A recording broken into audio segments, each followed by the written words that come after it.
গত কয়েক ঘন্টায় যা ঘটে গেছে তা বিশ্বাস করা কঠিন। লন্ডনের বুকে ইরানি দূতাবাসের সামনে যে দৃশ্য তৈরি হয়েছে সেটা দেখলে মনে হবে কোনো হলিউড সিনেমার সেট, কিন্তু না, এটা বাস্তব, ভয়ঙ্কর রকমের বাস্তব। যুক্তরাজ্য সরকার একটি সার্বভৌম রাষ্ট্রের দূতাবাসকে কার্যত অরক্ষিত রেখে দিয়েছে। সেখানে কোনো নিরাপত্তা বলয় নেই। কথিত প্রতিবাদকারীরা দূতাবাস ভবনে প্রবেশ করছে।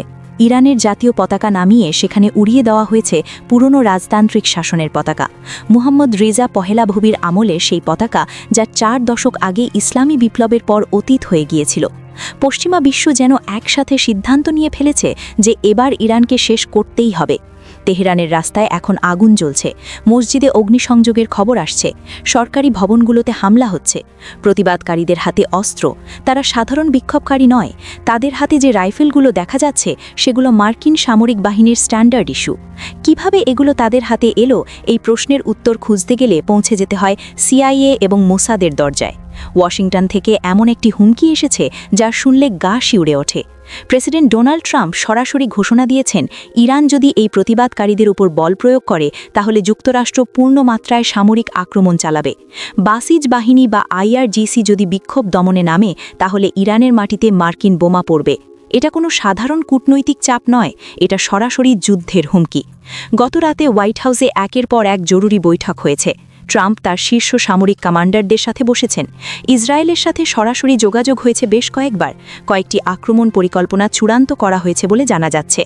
মধ্যপ্রাচ্যের বিভিন্ন ঘাঁটিতে ইতিমধ্যে পৌঁছে গিয়েছে B-1 ল্যান্সার বোমারু বিমান। এগুলো সাধারণ যুদ্ধবিমান নয়, এগুলো কৌশলগত বোমা বহনকারী বিমান যা পারমাণবিক হামলার জন্য ব্যবহার করা যায়। সামরিক বিশ্লেষক জ্যান কিং যখন এই পরিস্থিতি বিশ্লেষণ করেছিলেন তখন তার কণ্ঠে উদ্বেগ স্পষ্ট ছিল। তিনি বলেছেন, গত 1 বছরে ট্রাম্প যা করেছেন তা দেখলে তার এই হুমকিকে হালকাভাবে নেওয়ার কোনো সুযোগ নেই। ইরানের পারমাণবিক স্থাপনায় হামলা করেছেন তিনি।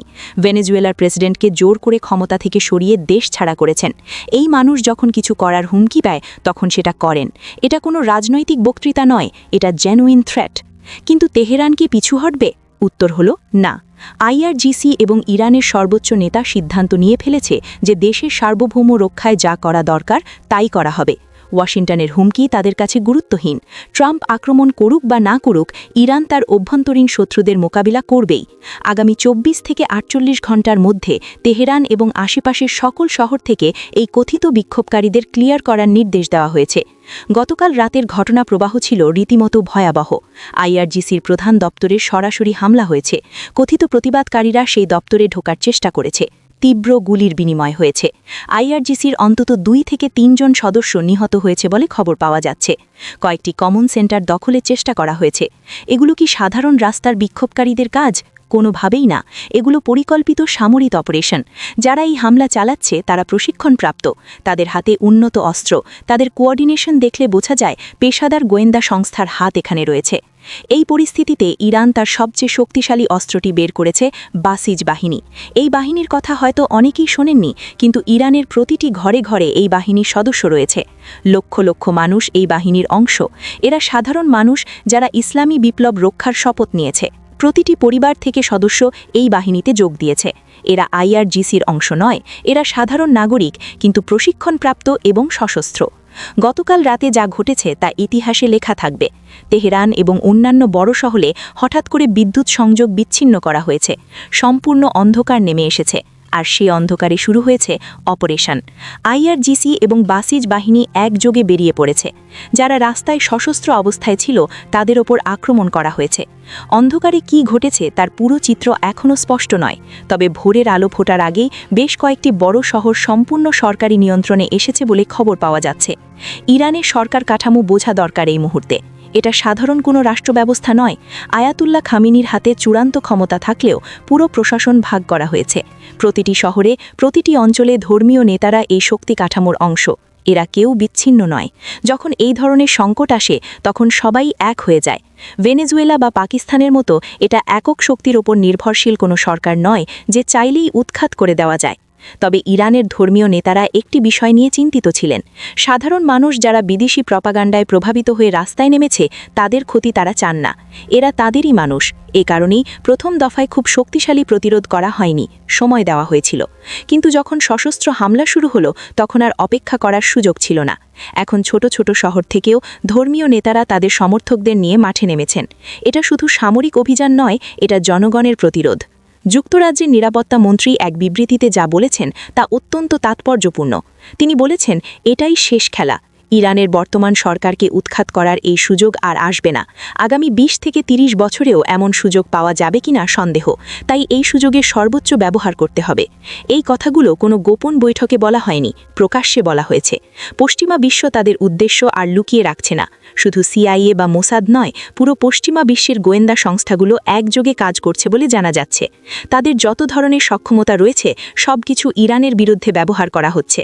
অর্থ থেকে শুরু করে অস্ত্র সরবরাহ থেকে শুরু করে তথ্যযুদ্ধ, সবকিছু। সোশ্যাল মিডিয়ায় ইরান বিরোধী প্রচারণা তুঙ্গে, বিভ্রান্তিকর খবর ছড়ানো হচ্ছে, মানুষের মধ্যে ভয় এবং অনিশ্চয়তা তৈরি হচ্ছে। এখন প্রশ্ন হলো, ইরানের মিত্ররা কোথায়? চীন এবং রাশিয়া এই মুহূর্তে কি করছে? তাদের গোয়েন্দা সংস্থাগুলো কি ইরানকে সাহায্য করছে? লজিস্টিক সাপোর্ট কতটুকু আসছে? এই প্রশ্নগুলোর উত্তর এখনও স্পষ্ট নয়।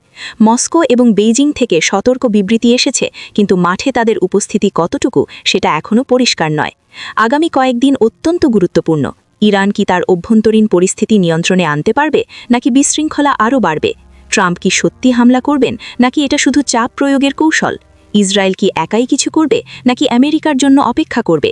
এই সব প্রশ্নের উত্তর আগামী কিছুদিনের মধ্যেই পাওয়া যাবে। তবে একটা বিষয় স্পষ্ট, ইরান এত সহজে হার মানার দেশ নয়। 4 দশক ধরে এই দেশ পশ্চিমা চাপ সহ্য করে টিকে আছে। ইরান যুদ্ধে 8 বছর লড়েছে, অর্থনৈতিক অবরোধ সহ্য করেছে। এই দেশের মানুষের মধ্যে একটা প্রতিরোধের মনোভাব রয়েছে, যা বাইরে থেকে বোঝা কঠিন।